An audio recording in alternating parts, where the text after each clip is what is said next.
श्री कृष्ण और सुदामा दोनों गुरुकुल में पढ़ते थे। तो एक दिन सुदामा ने भगवान श्री कृष्ण का एक मुट्ठी चना चुरा लिया। जन्म भर खाए बिना मर गया बेचारा।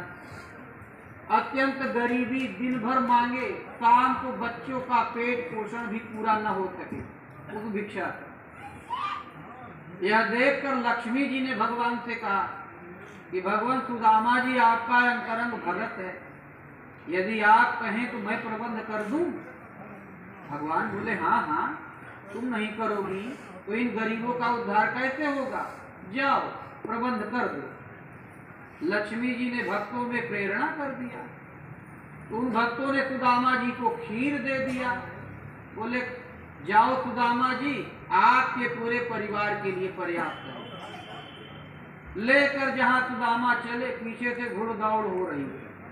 थोड़ी टक्कर लगी, सुदामा गिर पड़े। जहां खीर गिरी, एक कुत्ता खाने लगा खीर को। भगवान श्री कृष्ण ने कहा लक्ष्मी जी को, रुक्मिणी जी से कि यह खीर आज कुत्ते का अंत था, तो यदि भगवान अनुकूल नहीं है तो लक्ष्मी जी आपको कुछ नहीं दे सकती।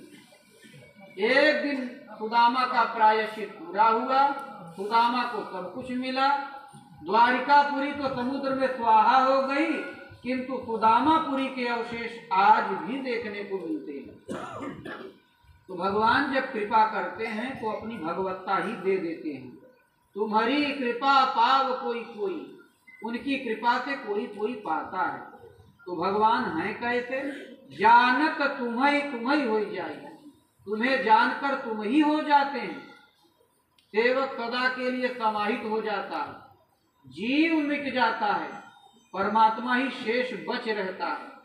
इसलिए भगवान से कभी छिपाव भी नहीं किया जा सकता, कपट नहीं किया जा सकता।